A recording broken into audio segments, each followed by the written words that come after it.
Welcome to Anu news. 8th pay కమిషన్లోని ఒక మంచి గుడ్ న్యూస్ వచ్చిందండి. చాలా కొత్త అప్డేట్స్ వచ్చాయి. దీని గురించి ఈ వీడియో. ఇందులో ఏంటి అంటే వాళ్ళు ఎంప్లాయీస్ శాలరీస్తో పాటు ఇంకొన్ని డిమాండ్స్ గవర్నమెంట్ ముందు పెట్టారు.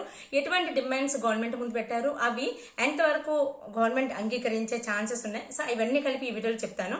సో దీనికన్నా ముందు నేను అంతకు ముందు కూడా ఈ 8th పే కమిషన్ గురించి ఎంతెంత శాలరీస్ పెరుగుతాయి, ఫిట్మెంట్ ఫ్యాక్టర్ ఎంత ఉండొచ్చు, 7th పే కమిషన్లో ఎంతెంత పెరిగేది, దాన్ని బేస్ చేసుకొని 8th పే కమిషన్లో కూడా ఎంత శాలరీస్ పెరగొచ్చు అనేది వీడియో చేశాను.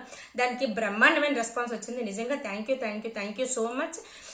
చాలా మందికి అది యూజ్ అయ్యిందని అనుకుంటున్నాను. ఎందుకంటే కామెంట్స్ రూపంలో కూడా వాళ్ళు మీరు చూపించిన రెస్పాన్స్ కానీ, మీరు ఇచ్చిన అభిమానం కానీ నిజంగా చాలా యూజ్ఫుల్ అయ్యింది అనుకున్నా. సో అందుకని ఇప్పుడు ఒక సరికొత్త అప్డేట్. ఇది ఒకవేళ నిజంగా చెప్పాలంటే ఒక మంచి గుడ్ న్యూస్ అనుకోవాలి. సో దీంతో మీ ముందుకు వచ్చాను. సో ఈ వీడియో మీకు నచ్చితే లైక్ చేసి షేర్ చేయండి. అలాగే మీ అభిప్రాయాన్ని ఖచ్చితంగా కామెంట్ చేయండి. సో మీకు ఎటువంటి డౌట్స్ ఉన్నా, క్లారిఫై చేయాల్సి వచ్చినా, లేకపోతే ఎటువంటి ఏమైనా ఉన్నా సరే కామెంట్ చేసి చెప్పండి. అలాగే వీడియో అయితే మీకు ఖచ్చితంగా నచ్చుతుంది. మీకు మీరు ఎదురు చూస్తున్న ఇన్ఫర్మేషన్ అయితే ఖచ్చితంగా ఉంటుంది. ఇది గుడ్ వీడియో అవుతుందని అనుకుంటున్నా. సో మెయిన్ కంటెంట్లోకి వెళ్తే ఏంటంటే, ఫస్ట్ గుడ్ న్యూస్ ఆల్రెడీ చెప్పేశారు సెంట్రల్ గవర్నమెంట్. అదేంటి, 12 లక్షల రూపాయల వరకు 12 లక్షల రూపాయలు క్యాష్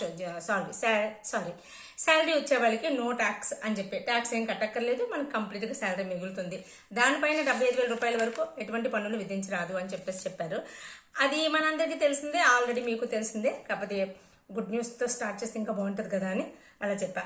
అయితే దీని తర్వాత ఏంటంటే, మనకి అంతకుముందు చెప్పినట్టుగానే సెంట్రల్ గవర్నమెంట్ వాళ్ళు ఎంప్లాయీస్ దగ్గర నుంచి కూడా ఇన్ఫర్మేషన్ తీసుకుంటాం, వాళ్ళ అభిప్రాయాలు తీసుకొని, సో ఫిట్మెంట్ ఫ్యాక్టర్ ఎంత ఉండాలి, ఏ కండిషన్స్ వాళ్ళ దగ్గర ఉన్న డిమాండ్స్ ఏంటి, లేకపోతే ఏంటి, అవన్నీ సేకరించిన తర్వాత ఒక డెసిషన్ తీసుకుంటామని అంతకుముందు చెప్పారు కదా. సో దానిలో భాగంగానే కొంత ఎంప్లాయీస్ దగ్గరికి వెళ్ళి వాళ్ళ సిఫార్సులు తీసుకున్నప్పుడు ఎంప్లాయీస్ తరపున, స్టాఫ్ తరపున national council of joint consultative machinery వాళ్ళు ఈ స్టాఫ్ అందరి తరపున గవర్నమెంట్ ముందు కొన్ని డిమాండ్స్ పెట్టారండి. సో ఆ డిమాండ్స్లో మీకు కొన్ని డిమాండ్స్ అయితే, మ్యాక్సిమం డిమాండ్స్ అనేవి మీ ముందు పెట్టడానికి ట్రై చేస్తాను. సో అందులో ఒకటి రెండు మిస్ అయితే క్షమించండి. సో అందులో ఫస్ట్ డిమాండ్ ఏంటంటే, మనకి ఎంఎస్సిపి పథకం అంటే, ఎంఎస్సిపి అంటే ఏంటంటే మోడిఫైడ్ అష్యూర్డ్ కెరియర్ ప్రోగ్రెస్. ఈ పథకంలో ఉన్న లోపాలను సరిచేయాలని డిమాండ్ అనమాట.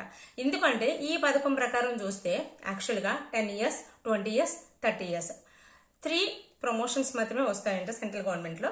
సో దీనిని ఈ లోపాలను సరిచేయాలి. ఎందుకంటే మేము 7th పే కమిషన్లో కూడా ఇదే రిక్వెస్ట్ చేశాం, కానీ అప్పుడు ఇంప్లిమెంటేషన్ అవ్వలేదు.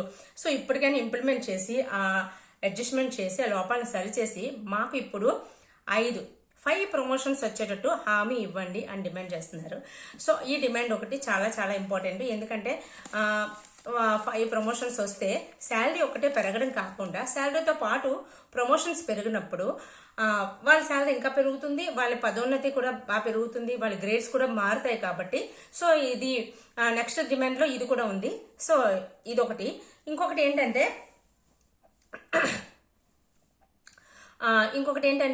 కనీస వేతనం అంటే బేసిక్ శాలరీ నిర్ణయించేటప్పుడు ఫ్యామిలీ మెంబర్స్ని 3 కింద కన్సిడర్ చేస్తున్నారు కదా. సో వాళ్ళని 3 కింద కన్సిడర్ చేయొద్దు, ప్లీజ్ 5 మెంబర్స్ కింద కన్సిడర్ చేయండి. ఎందుకు అంటే, ఒక సన్ బాధ్యత, రెస్పాన్సిబిలిటీ, పేరెంట్స్ రెస్పాన్సిబిలిటీ తీసుకుంటారు ఖచ్చితంగా. సో అలాంటప్పుడు వైఫ్ అండ్ హస్బెండ్ ఒక సన్ని తీసుకుంటున్నారు. పెద్దవాళ్ళు అయిపోయిన పేరెంట్స్ని చూసుకోవాల్సిన బాధ్యత కూడా మా మీదే ఉంటుంది. కాబట్టి దాన్ని కన్సిడర్ చేసి, వాళ్ళని మేము చూసుకుంటాం కాబట్టి అదంతా కన్సిడర్ చేసి, ఆ బాధ్యత, ఆ రెస్పాన్సిబిలిటీ మా మీదే ఉంటుంది. కాబట్టి బేసిక్ శాలరీ కొంచెం పెంచండి, సో దాన్ని దృష్టిలో పెట్టుకొని పెంచండి అని చెప్పి అదొకటి డిమాండ్ చేస్తున్నారు. ఇంకొకటి ఏంటంటే, మనకి పెన్షన్స్ వచ్చేది, పెన్షన్స్ అప్రూవల్ రావడానికి కానీ, లేదంటే రిటైర్మెంట్ తీసుకునే వాళ్ళకి కానీ, అందులో ఉన్న ప్రయోజనాలు పొందడానికి మినిమం 15 years ఉండేది. సో దాన్ని కాస్త 12 yearsకి తగ్గించాలి అని ఇంకో డిమాండ్ చేస్తున్నారు అనమాట. సో ఇది కాకుండా ఇంకొక డిమాండ్ ఏంటి అంటే, ఎడ్యుకేషన్ ఎలిమెంట్స్. అంటే ఇప్పుడు ఆల్రెడీ ఎంప్లాయీస్ ఉంటారు కదా, ఎంప్లాయీస్ పిల్లలకి పీజీ స్థాయి వరకు కూడా ప్రయోజనాలు కల్పించాలి అని కోరుతున్నారు. సో ఇవి అంటే ఇలా చాలా కొన్ని రకాల డిమాండ్స్ అన్ని కూడా గవర్నమెంట్ ముందు పెట్టారన్నమాట. ఇంకొకటి ఏంటంటే, ఇంతకుముందు పే కమిషన్ మాదిరిగానే 50% DA బేసిక్ శాలరీలో మర్జ్ చేయాలి, ఇమీడియట్గా మర్జ్ చేసి అప్పుడు ఫిట్మెంట్ ఫ్యాక్టర్ ఏదైనా సరే డిసైడ్ అవ్వండి అని చెప్తున్నారనమాట. సో ఇవన్నీ కూడా గవర్నమెంట్ ముందు మనకి NCJCM వాళ్ళు పెట్టిన డిమాండ్స్ అన్నమాట. సో ఇవి ఎంతవరకు వాళ్ళు యాక్సెప్ట్ చేస్తారు, ఎంతవరకు యాక్సెప్ట్ చేయరు అనేది చూస్తే, ఫస్ట్ వాళ్ళు అయితే కన్సిడర్ చేస్తామని చెప్పారు. అందులోని ప్రమోషన్స్ విషయంలో కొంచెం పాజిటివ్గా రెస్పాండ్ అయ్యారు, చూస్తాం, ఇంకా డెసిషన్ తీసుకోలేదు కానీ చూస్తామని చెప్పారట. సో ఇది కాకుండా ఇంకా కొన్ని కండిషన్స్, కొన్ని ఇంకా 1 or 2 కండిషన్స్ కూడా ఉన్నాయంటున్నారు. బట్ క్లియర్గా క్లారిటీ లేదు కాబట్టి అవి మేము ముందు ఉంచట్లేదు. అయితే దీనికన్నా ముందు దీని తర్వాత ఇంకేంటంటే మనకి నెక్స్ట్ 8th పే కమిషన్లో మనం ఆల్రెడీ డిసైడ్ అయ్యింది, మనం ఆల్రెడీ డిస్కషన్ చేసుకున్నదే, అయినా సరే ఒకసారి చెప్తున్నాను అనమాట. సో 8th పే కమిషన్ అనేది ఇప్పటికీ కూడా నేను ఆ రోజు అప్పుడు వీడియో చేసినప్పుడు అదే మాట చెప్పాను. ఇప్పటికీ కూడా ఏం చెప్తున్నారు అంటే లెవెల్ 1 నుంచి లెవెల్ 10th వరకు ఉన్న వాళ్ళందరికీ కూడా 8th పే కమిషన్ వర్తిస్తుంది. అసలు అందులో 2.36 నుంచి 2.3638 నుంచి 2.86 వరకు కూడా పెరిగే అవకాశం ఉంది అని ఖచ్చితంగా చెప్తున్నారు. బట్ ఎటువంటి అఫీషియల్ కన్ఫర్మేషన్ రాలేదు కాబట్టి మనం ఏం అనుకోవడానికి లేదు. బట్ ఈవెందో అలాగే చేసి డిఏని కూడా మధ్య చేసి శాలరీస్ పెంచితే మాత్రం బేసిక్ శాలరీస్ చాలా బాగా పెరిగే అవకాశం చాలా ఎక్కువ ఉందని చెప్తున్నారు అనమాట. సో ఇదైతే మాత్రం మీకు ఉపయోగపడే వీడియో, మీకు గుడ్ న్యూసే ఇచ్చానని నేను అనుకుంటున్నాను. సో మీకు నిజంగా నచ్చితే ఈ వీడియో మీకు ఇన్ఫర్మేటివ్గా అనిపిస్తే ఒక కామెంట్ చేసి చెప్పండి, అలాగే లైక్ చేసి షేర్ చేయండి. ఛానల్ని సబ్స్క్రైబ్ చేసుకుని అసలు మర్చిపోవద్దు.